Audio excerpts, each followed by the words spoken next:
بسم اللہ الرحمن الرحیم۔ السلام علیکم محترم سکالرز، امید ہے آپ خیرات سے ہوں گے۔ اسلامک سکالر ٹی میں آپ سب کو خوش آمدید کہتے ہیں۔ آج ہم آپ کے سامنے Khyber Pakhtunkhwa public service commission کے لیکچرر اسلامیات کے ٹاپکس آف سلیبس پر بات کریں گے اور وہ سوالات بتائیں گے جو آنے والے پیپرز میں آتے ہیں۔ تو بات کرتے ہیں ٹاپکس آف سلیبس پر۔ تو پہلا حصہ ہے القرآن الکریم۔ القرآن الکریم جو ہے اس میں تفسیر قرآن اور اصول تفسیر کے بارے میں سوالات آتے ہیں۔ اور دوسرا حصہ ہے الحدیث، اس کے اندر اصول حدیث اور تدوین حدیث کے بارے میں سوالات آتے ہیں۔ اور تیسرا حصہ ہے سیرت النبی اور تاریخ اسلام۔ چوتھا حصہ ہے الفقہ، اس میں اصول فقہ اور نامور فقہائے اسلام کے بارے میں سوالات آتے ہیں۔ پانچواں حصہ ہے تقابل ادیان اور اسلام اور سائنس، اس کے اندر تقابل ادیان اور اسلام اینڈ سائنس کے بارے میں سوالات آتے ہیں۔ چھٹا حصہ ہے جنرل سائنس کا، اس کے اندر عام سوالات آتے ہیں۔ تو شروعات کرتے ہیں پہلے حصے سے جس کا نام ہے القرآن۔ اس کے اندر سب سے پہلے قرآن کی بنیادی معلومات کے بارے میں سوالات آتے ہیں، جن میں سے 5 اہم سوالات میں نے حل کیے ہیں۔ تو پہلا سوال ہے کہ قرآن حکیم کو کتنی صورتوں میں چھونا منع ہے؟ تو اس کا جواب ہے کہ قرآن حکیم کو 4 صورتوں میں چھونا منع ہے۔ ان میں سے ایک ہے بغیر وضو، دوسرا ہے حالت جنابت میں، تیسرا ہے حالت حیض میں، اور چوتھی حالت ہے حالت نفاس میں۔ دوسرا سوال ہے کہ قرآن حکیم میں احناف اور اہل شوافے کے نزدیک سجدہ تلاوت کتنی ہے؟ تو اس کا جواب ہے احناف کے نزدیک سجدہ تلاوت کی تعداد 14 ہے اور اہل شوافے کے نزدیک 15 ہے۔ تیسرا سوال ہے تلاوت قرآن سے قبل کیا پڑھنا واجب ہے؟ تو اس کا جواب ہے تلاوت قرآن پاک سے قبل تعوذ اور تسمیہ پڑھنا واجب ہے۔ تعوذ سے مراد اعوذ باللہ ہے اور تسمیہ سے مراد بسم اللہ ہے۔ چوتھا سوال قرآن حکیم کی سب سے بڑی اور سب سے چھوٹی سورت کا نام بتائیے۔ تو اس کا جواب ہے کہ قرآن حکیم کی سب سے بڑی سورت سورۃ البقرہ ہے اور سب سے چھوٹی سورت سورۃ الکوثر ہے۔ پانچواں سوال قرآن کی بعض سورتوں کے شروع میں جو حروف آتے ہیں انہیں کیا کہا جاتا ہے؟ تو اس کا جواب ہے ایسے حروف کو حروف مقطعات کہا جاتا ہے اور یہ قرآن مجید میں 14 سورتوں کے شروع میں آئے ہیں۔ اب آگے القرآن کے حصے میں سے ترجمہ قرآن سے متعلق اہم سوالات پیش کیے جاتے ہیں۔ تو اس کے بارے میں پہلا سوال اکثر آتا ہے کہ قرآن حکیم کا سب سے پہلے کس زبان میں ترجمہ کیا گیا؟ تو اس کا صحیح جواب ہے لاطینی زبان میں۔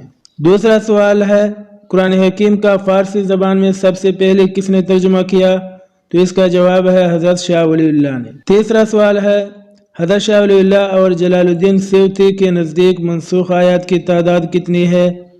تو اس کا جواب ہے حضرت شاہ ولی اللہ کے نزدیک 5 آیات منسوخ ہے اور جلال الدین سیوطی کے نزدیک 20 آیات ہے۔ اب آگے یہاں سے قرآن کریم کی تفسیر سے متعلق اہم سوالات پیش کیے جاتے ہیں۔ تو تفسیر کے بارے میں پہلا سوال یہ ہے کہ تفسیر بالمعثور اور تفسیر بالرائے سے کیا مراد ہے؟ تو اس کا جواب ہے کہ تفسیر بالمعثور سے مراد ہے کہ آیات و احادیث اور اقوال صحابہ و تابعین کے ساتھ تفسیر کرنا تفسیر بالمعثور کہلاتا ہے، اور تفسیر بالرائے سے مراد ہے اپنی ذاتی رائے سے اور اپنی اجتہاد سے تفسیر کرنا، اس کو تفسیر بالرائے کہتے ہیں۔ دوسرا سوال اکثر آتا ہے کہ تفسیر ابن کثیر کے مصنف کا نام کیا ہے؟ تو اس کا جواب ہے تفسیر ابن کثیر کے مصنف کا نام عماد الدین اسماعیل بن عمر ہے۔ تیسرا سوال ہے وہ کون سی تفسیر ہے جس کو تفسیر رازی اور تفسیر کبیر بھی کہا جاتا ہے؟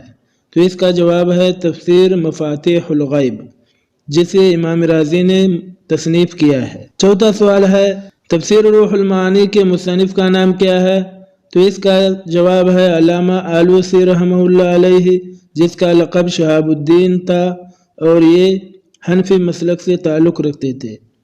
پانچواں سوال تفسیر مظہری کے مصنف کا نام کیا ہے؟ تو اس کا جواب ہے تفسیر مظہری کے مصنف کا نام قاضی ثناء اللہ پانی پتی ہے۔